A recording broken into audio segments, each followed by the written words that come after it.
in Matthew 13, the parable of the sower. A sower went out to sow, and as he sowed, some seeds fell along the path, and the birds came and devoured them. Other seeds fell on rocky ground, where they did not have much soil, and immediately they sprang up, since they had no depth of soil. But when the sun rose, they were scorched, and since they had no root, they withered away. Other seeds fell among thorns, and the thorns grew up and choked them.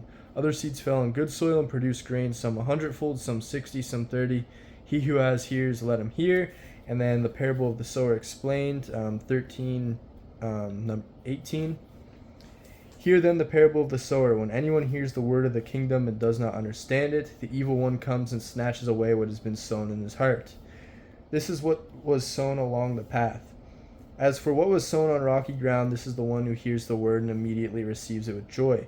Yet he has no root in himself, but endures for a while, and when tribulation or persecution arises on account of the word, immediately he falls away.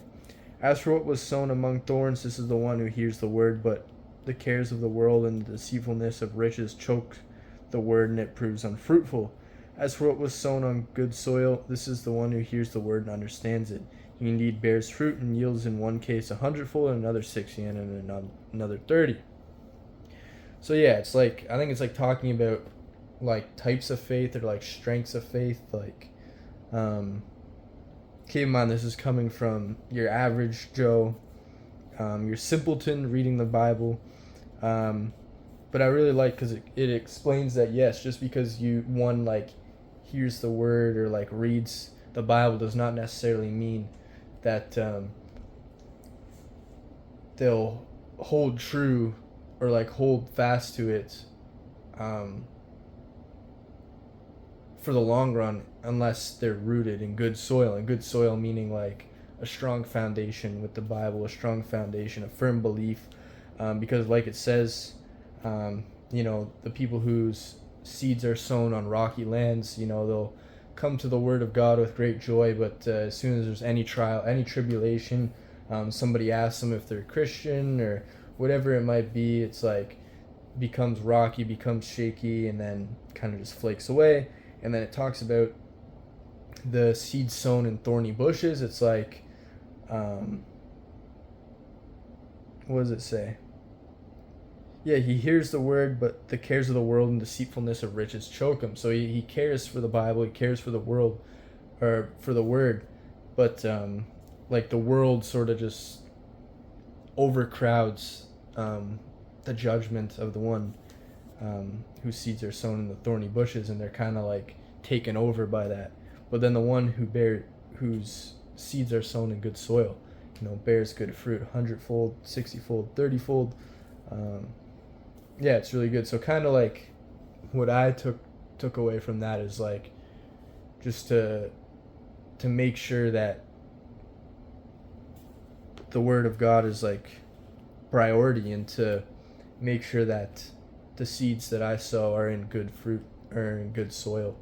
And then there's another thing, like you reap what you sow, like kind of like what you put out there sort of comes back, or like, if you put out good, it's like good energy or like good thoughts or like good wishes, good prayers, and it sort of comes back to you. It's like the hard work pays off, the effort pays off, the determination to read the Bible, it sort of like what you put out, what you put into the world, sort of makes its way around. And I've seen this a few times, like very like small, but like definitely profound, when it comes to just doing random good little deeds, and then that exact same deed comes right around to you. It's kind of like interesting. It's like, hey, I just did this, and then wow, this thing just came right around. It like almost, it kind of reaffirms that, kind of like reassures that. And yeah, having faith, definitely having faith is like super huge, super important, because it's like that's when the best sort of like things in life start to happen. It's like when you really like take that leap of faith, when you really dive in on whatever it is, so whether it's a business, whether it's traveling somewhere, or like whatever it may be, like, when you really like take that leap of faith, when you really dive in on whatever it is, so whether it's a business, whether it's traveling somewhere, or like whatever it may be, like, when you really like take that leap of faith, when you really dive in on whatever it is, so whether it's a business, whether it's traveling somewhere, or like getting a job, like just having that leap of faith and believing that, yeah, it's all going to work out, it's going to be good. You know, because you have a strong faith in God. It's like it really does pay off, like it bears fruit. In one case 100-fold, in another 60, and another 30. What's this? The parable of the pearl of great value. Again, the kingdom of heaven is like a merchant in search of fine pearls, who on finding one pearl of great value went and sold all that he had and bought it. Interesting. The parable of the hidden treasure. The kingdom of heaven is like treasure hidden in a field, which a man found and covered up. Then in his joy he goes and sells all that he has and buys that field. Okay, yeah, so that's pretty much saying like when one finds the kingdom of heaven, like the cost, the cost is like, whatever the cost is, it's worth it. It says like, the man, he sells everything and he buys the field, or he sells everything to buy the valuable pearls, because it's like that one pearl is worth more than every other pearl in the world, or that field is worth more than anything else, kind of thing. But yeah, it's pretty interesting reads. I really like looking at these maps here. Oh, maps are pretty cool. Oh wow, and it has the Exodus, and that's really neat. Yeah, anyways, I hope you enjoyed this video. Do take care, and until next time.